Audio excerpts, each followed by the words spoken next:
देश में जो कथा का रसास्वादन कर रहे हैं, मैं उन सभी श्रोतागणों को नमन करता हूं। जय श्री कृष्ण।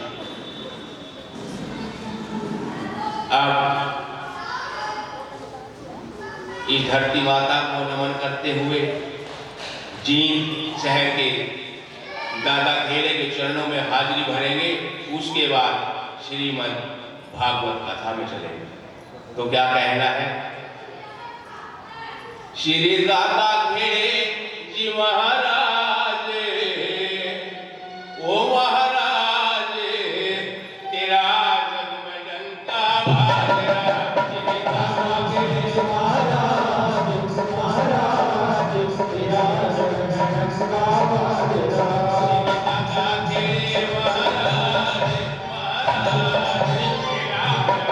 दादा खेड़े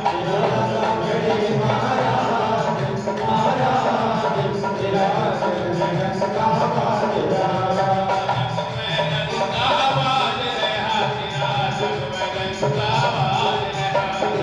में डंका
तेरा जग में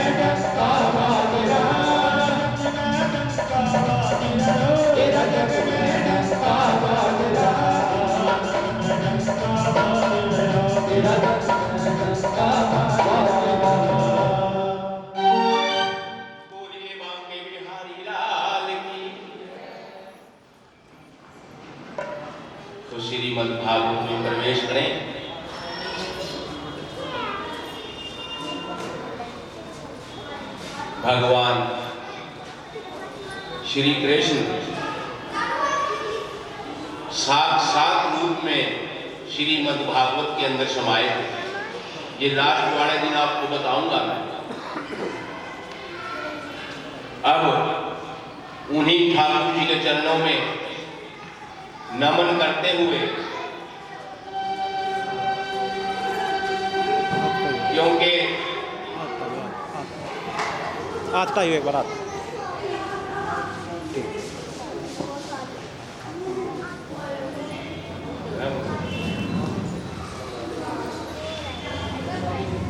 सभी कहते हैं कि ये दुनिया है, मतलब कि यहाँ कौन किसी का होता है। दुनिया है मतलब कि यहाँ कौन किसी का होता है। धोखा भी वही दे जाते हैं जिन पे भरोसा होता है। बन जाते हैं यारे प्यारे, बन जाते हैं यारे प्यारे जब पैसा पास में होता है। छूट जाते हैं रिश्तेदार भी जब गरीब का साथ होता है। सभी ने कन्हैया के चरणों में हाजिरी लगा करके कहना है, हे बांके बिहारी, हमारा इस दुनिया में कोई नहीं और वास्तव में हमारा कोई है भी नहीं।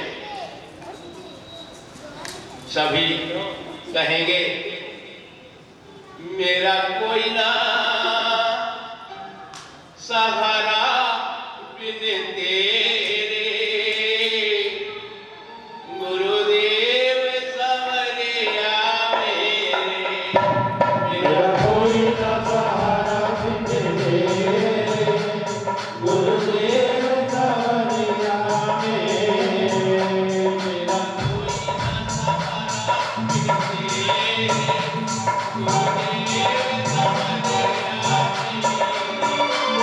मेरा कोई ना सहारा बिन तेरे, गुरुदेव सवरिया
सारे सहारे टूट गए।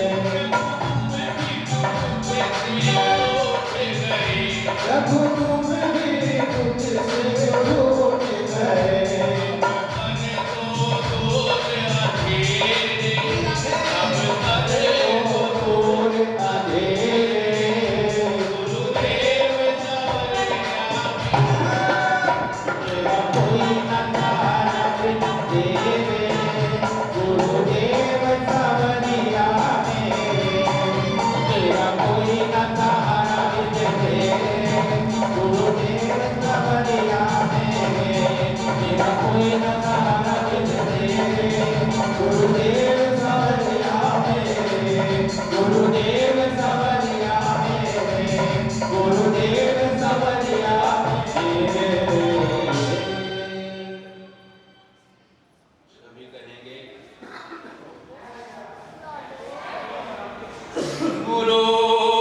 गुरुर्ब्रह्मा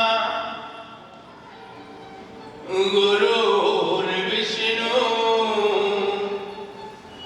गुरुर्देव महेश्वरा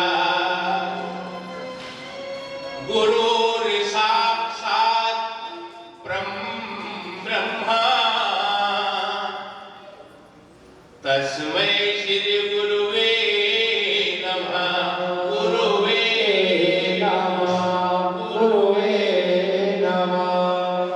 त्वमेव माता च पिता त्वमेव बन्धु च सखा त्वमेव विद्या च द्रविणं त्वमेव सर्वं मम देवादेव मम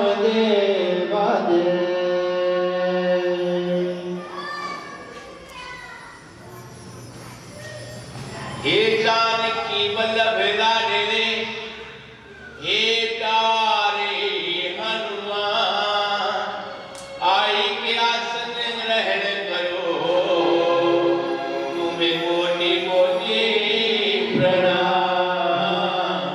तुम्हें कोटि कोटि प्रणाम। तुम्हें कोटि कोटि प्रणाम। मैं पापी जग में बड़ा आन पड़ा तेरे द्वार।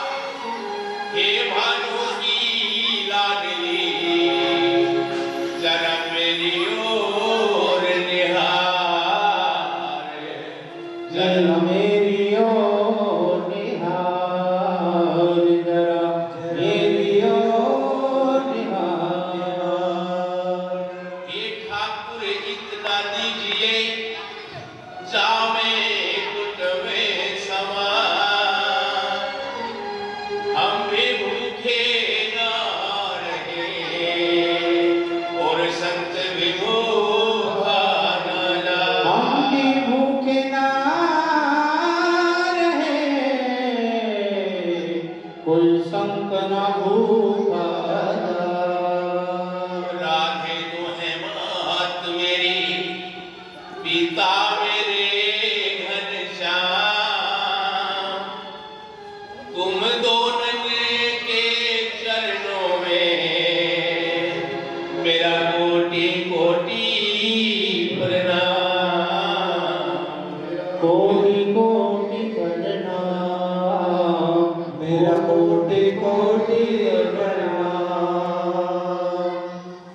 जय। कथा में प्रवेश करेंगे। थोड़ा पीछे कंट्रोल करो। ये जो शरीर हमें मिला है, ये कहां से आया? 5 तत्वों से शरीर हमारा बना। ये 5 तत्व कहां से आए? भगवान से। भय से भूमि, गैस से गगन, वैस से वायु, आज से अग्नि और नय से नीर। 5 तत्वों से ये शरीर बना, जो भगवान ने ये तत्व दिए, और उसी भगवान से विमुख होकर के हम जी रहे थे। भगवान किसी की धन के, दौलत के, किसी चीज के भूखे नहीं, सिर्फ आपके भाव के भूखे हैं। कहते हैं भावना में भाव ना हो, भावना में भाव ना हो तो भावना बेकार है। अगर भावना में थोड़ा सा भाव है ना तो भाव से बेड़ा पार। इस कलयुग के अंदर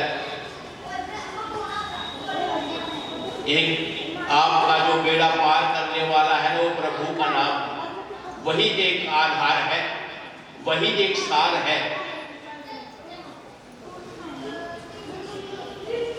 तो एक समय की बात, जब भगवान वेद व्यास बड़े चिंतित अवस्था में बैठे, उनकी पत्नी जिनका नाम अरनी देवी था, उनके समीप आई और कहने लगी, हे महाराज, आज आप कुछ चिंतित दिखाई दे रहे हैं, क्या कारण है? वेद व्यास जी कहने लगे कि अरनी, मैंने वेद लिखे, मैंने पुराण लिखे, मैंने उपनिषदों की रचना की, फिर भी मैं अपने मन ही मन ये सोच रहा हूं कि मेरे से कुछ ना कुछ रह गया, कोई मेरे से गलती हुई है। अरनी देवी कहने लगी कि हे स्वामी, मैंने आपके श्री चरणों में रह करके तमाम उम्र आपकी सेवा की है, आप कहीं कोई गलती नहीं कर सकते। जैसे उनकी वार्तालाप चल रही थी, इतने में आश्रम में नारद जी आए। नारद जी को देख करके वेद व्यास जी बड़े प्रसन्न हुए, जलपान कराया, फिर बातें करने लगे। वेद व्यास जी कहने लगे, हे मुनिवर, पता नहीं मैंने वेद लिखे, पुराण लिखे, उपनिषद लिखे, मेरे से कुछ ना कुछ फल गया, कोई ना कोई मेरे से गलती हुई है, कृपा करके मुझे इस चिंता से मुक्त करो, कोई कारण बताओ। तब नारद जी कहने लगे, हे वेद व्यास, मैं मानता हूं आपने वेद लिखे, पुराण लिखे, उपनिषद लिखे, मगर नीचे एक लाइन भी तो लिखी आपने कि इन वेदों को अगर कोई पढ़ेगा तो ब्राह्मण ही पढ़ेगा, और वो भी कर्मकांडी, अन्यथा कोई पढ़ेगा तो पाप का भागीदार हुआ। आपने जिनके अवतारवास में जन्म लिया, कहीं जिक्र किया है उनका? भगवान विष्णु कितने अवतार हुए हैं, कहीं आपने दर्शाया है उनका नाम? चिंता तो होगी ही। इतना कहा, वेद व्यास जी कहने लगे, हे मुनिवर, मेरी चिंता का कारण मुझे दे। नारद जी तो चले गए। वेद व्यास जियों ने गणपति भगवान को याद किया। गणपति भगवान आए, प्रणाम क्या कहने लगे कि हे वेद व्यास जी, इसलिए बुलाया है मुझे? कहने लगे, गणपति महाराज,